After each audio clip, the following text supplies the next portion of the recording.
Olá, doutor Edgar.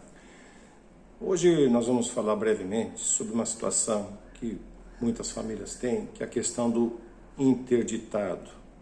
É aquela pessoa que, regra geral, sofre de Alzheimer, alguma doença decorrente de velhice, ou em casos mais raros, algum distúrbio mental, ou até mesmo um acidente que tenha sofrido. Então essa pessoa precisa de ter um curador, alguém que vai cuidar dela. Então existe a prática do direito, onde ela, por direito, ela precisa ter uma autorização judicial para cuidar daquela pessoa. Geralmente nomeia-se o mais idoso, dos herdeiros, dos filhos. Muitas vezes é uma mulher que faz isso, né? Porque os homens às vezes estão ainda trabalhando. Não que a mulher não trabalhe, mas muitas vezes esse peso recai sobre a mulher, uma das filhas, né? E, de fato, muitas vezes acontece algo até diferente, né? Na prática, às vezes, quem vai cuidar é uma outra pessoa. Então é preciso entender muito bem como isso vai funcionar na prática, dentro da sua família, ou se já está funcionando, né? Mas é necessário que haja realmente a oficialização desse trabalho, dessa curatela, onde ela vai representar o interditado, onde vai representar o pai, ou a mãe, ou o irmão, às vezes, né, ou o marido. Então ela precisa de ter essa autorização, porque ela vai movimentar contas correntes, ela vai movimentar bens, mas principalmente ela vai cuidar da saúde, né? Então ela vai ter esse encargo, então precisa ser alguém de confiança, alguém que viva já com essa pessoa há muito tempo, então que tenha confiança não só do interditado, mas também do juiz que vai nomear alguém. Então ele precisa ter toda a certeza, a convicção necessária de que aquele filho X, ele é mais possível, tem mais condições de cuidar do interditado do que aquele outro filho, por exemplo. Então ele vai fazer uma avaliação e os demais filhos precisam concordar expressamente que aquele irmão, que aquele filho mais velho ou outro que seja, tem da parte deles autorização para fazer esse trabalho, para estar junto dele.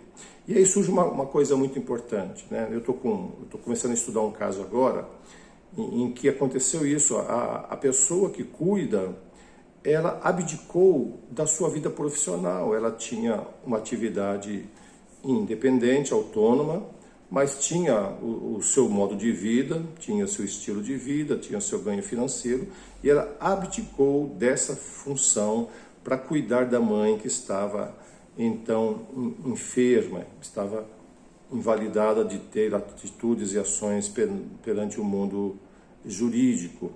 Então aí se pergunta, essa pessoa poderá ter um salário?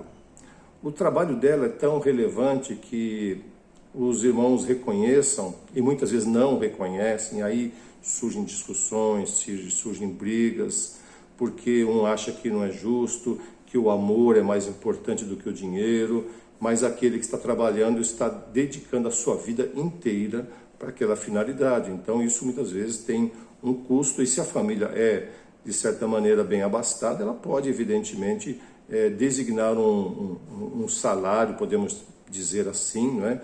Para que aquela pessoa, então, possa exercer a sua função, porque, na verdade, ela vai manipular com o dinheiro que é do interditado, e esse dinheiro é uma aposentadoria, geralmente do INSS, que é muito, muito pequena, mal vai cobrir os custos com medicação, e muitas vezes vai precisar de ter uma enfermeira, de ter um acompanhante que fique com aquele idoso, né? E quando isso não é possível, essa pessoa toma todas essas funções. Isso tem um custo, isso tem um valor econômico, na verdade. Então, essa situação que eu estou trabalhando agora, existe exatamente isso.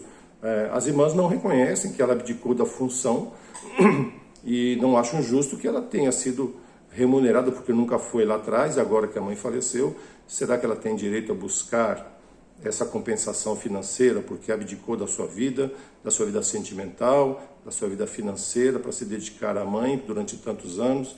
Então, isso tudo é necessário que seja visto. Então, por isso, mais uma vez, a gente diz que aquela questão do inventário no cartório, muitas vezes, ele pode não ser a solução, porque haverão divergências entre os herdeiros. Por isso cabe ao pai, cabe à mãe, enquanto ainda tenham saúde mental, que estipulem isso, que façam esse trabalho de sucessão, não somente empresarial, se tiver uma empresa, mas a sucessão de bens, a sucessão familiar, para que isso fique bem claro, quem é que poderá cuidar de você, se ele vai ser remunerado por isso. Então, antecipe-se a essa situação, não permita que seus filhos se degladiem em processos intermináveis, e eu tenho visto isso, né? Infelizmente a gente lida com situações assim, e são situações muito tristes, porque aqueles filhos, eles acabam se tornando até mesmo inimigos muitas vezes, né? Porque o interesse material, o interesse do bem que foi deixado fala muito mais alto, e também essa questão relevante que eu abordei hoje, que é a questão do curador, se ele deve ser remunerado, se ele precisa ter todo o seu tempo disponível, se os irmãos concordam com isso ou não. Então, tudo isso são questões relevantes que você precisa avaliar muito bem. Por isso eu digo mais uma vez, a holding antecipa isso, evita esse desgaste, além dos custos, evidentemente, que são numerosos, porém muito mais existe um desgaste de comunicação, de comunhão entre os herdeiros. Que tenhamos um ótimo dia.